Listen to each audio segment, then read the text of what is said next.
So it's May 7, 2021, and as you can see, there has been quite a bit of update in the garden. So let's go through them systematically. First, starting at this northernmost end of the garden, on the other side of the fence, along the fence, I've planted cantaloupes and cucumbers. Cantaloupes on this side, cucumbers on the other side, and the idea is that I want them to grow up this fence. This is a pretty sturdy fence, so I'm planning on using stockings or something to support the cantaloupes as they grow bigger, some nets, and the cucumbers are cucumbers, and they'll grow along this fence as well. The other big project was getting these apple trees in, and we got like 4 bare root apple trees in along the fence. The idea is that I will eventually get to espalier them, but I'm not sure how successful that'll be, but that's the plan at least for now. We got 2 different varieties of apple, Honeycrisp and Gold Rush. With apples, we have to make sure that the 2 varieties pollinate each other, and these 2 varieties do. So we have alternating Honeycrisp, Gold Rush, Honeycrisp, and Gold Rush over there. We also planted some comfrey right next to each of these apple trees, and the idea is that once the comfrey comes up and grows big, it would be used as chop and drop to kind of act as a dynamic accumulator and mulch the trees. The raised garden beds are doing well. All the spring vegetables have come up. The radishes, the cabbages, the coriander, carrots, cauliflower, they're all coming up, and it's good to see. The potato bed is also looking quite good. We have 2 different varieties of potatoes here, bought from the supermarket. It's just supermarket potatoes that were sprouting inside the house, so I just planted them here, and it looks quite good. So yeah, that's that. So these 2 rows of that I had tried the back to Eden method with have seen quite a bit of change. Firstly, on this top row over here, we planted we made 2 rows, like kind of rows, filled it up with compost and some organic fertilizer, and we've added peppers, 2 different kinds of peppers here, and okra and eggplants on this side. So these plants have pretty much just gone in. These ones went in like a couple of days ago, and these ones have just gone in half an hour ago, not even. There are 2 different kinds of peppers here, jalapeno peppers and bell peppers, and that's supposed to be the long purple variety of eggplant, and this is supposed to be the baby baba okra.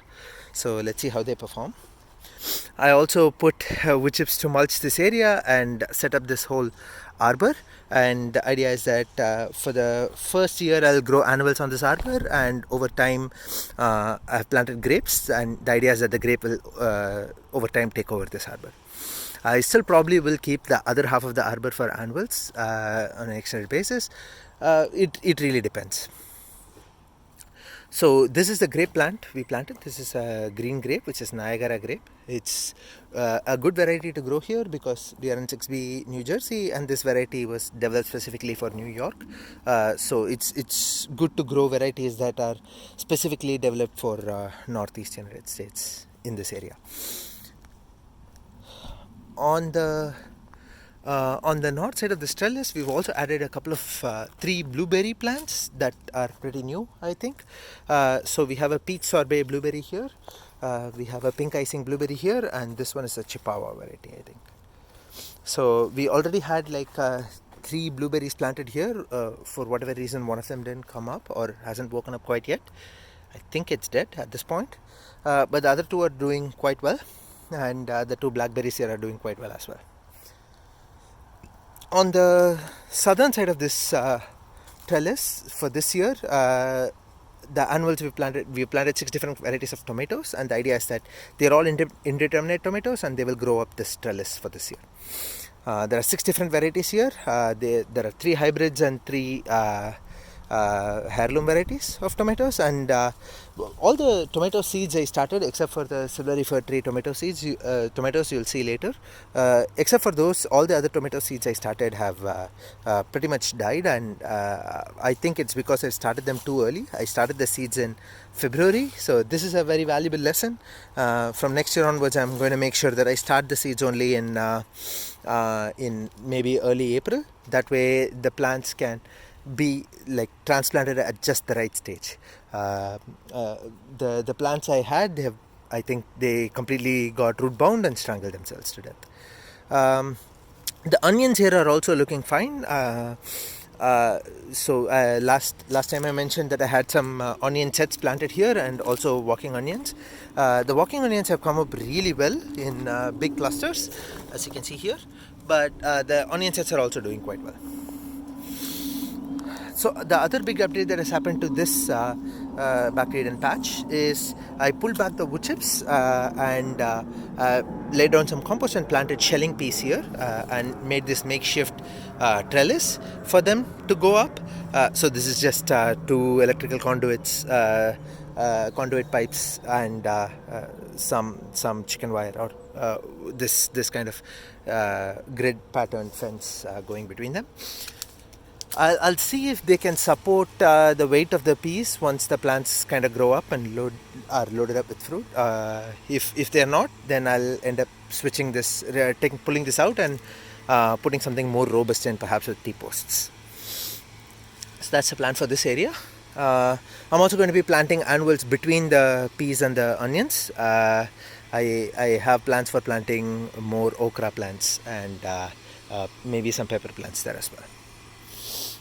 Alright, so the strawberry patches. The strawberries are doing very well. A couple of varieties of strawberries already put out flowers, but this is the first year. I don't want them to focus on fruit production. I want them to focus on getting established very well. So I pulled out the flowers. Of the 6 varieties we planted, 5 of them are doing very well.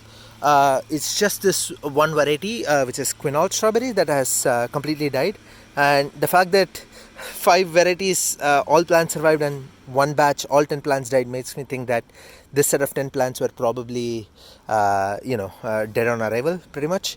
But yeah, the other strawberries are doing quite well. There is quite a bit of a weed issue here, so hopefully they won't suppress the strawberries too much and they'll be able to come up above them and over time just become a complete ground cover here and smother out all the other weeds.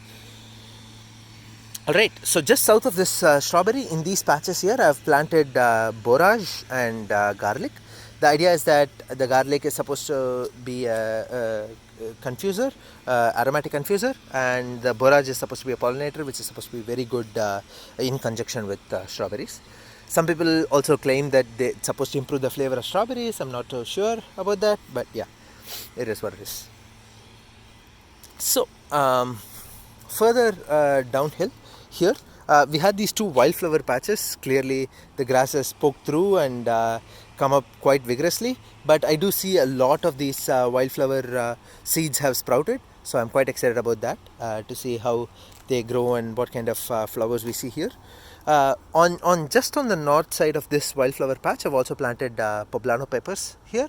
There are around like 10 plants, 12 plants have been planted here.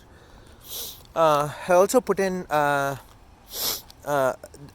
comfrey plant next to this hazelnut tree. I'm quite happy to see that the hazelnut tree has also waken up, which is nice to see. Had a bit of a disaster with the raspberry plants that I planted here. This is basically supposed to be a Nishikori willow or something like that. I think that's what I did it has. But there are supposed to be 5 trees, but one of these trees kind of completely broke and fell in the winds we had last month, and unfortunately for me they fell exactly on top of my raspberry plants. Even though the plant had woken up completely, it just snapped the plant right in half. I just stuck the 2 pieces back into the ground, so that is the original plant, and this is just the stem sticking in the ground. It hasn't completely died yet, so I'm still holding out hope. Hopefully this stem also roots and becomes a raspberry plant, and hey, the silver lining is, maybe it actually turns out to be good after all and I get 2 plants instead of 1, so that's nice. I also planted another comfrey plant here. I've been planting comfrey all around the all over this backyard, and that's because it's a really beneficial plant. It has multiple uses. It's a pollinator, it is a living mulch that you can chop and drop, and it's a dynamic accumulator. It has a very, very deep taproot, which mines up the minerals from the subsoil and brings it back to the topsoil, which is very useful. So that's pretty much all the update. The compost pile has been slowly I've been slowly adding organic material to it, and it's been going strong as well. The mushroom bed is still dormant. We don't see any activity yet, but again, we are not likely to see anything there till fall. I have 20 containers lined here and 20 containers down there, all filled with annuals. These 20 have tomatoes growing in them. Well, not all 20, like there are 15 of these containers that have the silvery fir tree variety of tomato. This is supposed to be a determinate tomato that doesn't grow too tall. It grows to 2.5-3 feet tall, and people say it doesn't even need any kind of serious support structure. I just want to see how it grows. On these 5, I planted broad beans or avaraka. I also see a couple of watermelon seeds that have sprouted in this area, and I want the watermelon to kind of take over this part in between these 2 rows. On these containers, I have planted a lot of annuals. This one also has broad beans. I really like them and I want to try them out. These 2 have amaranthus leaves. This is arakira and sirikira. This one is just regular spinach. It's nice to see it has sprouted, but it's quite yellow. It could be because it's getting too much sun. I might have to bring in some kind of shade cloth and put it over it till it establishes itself a little bit more.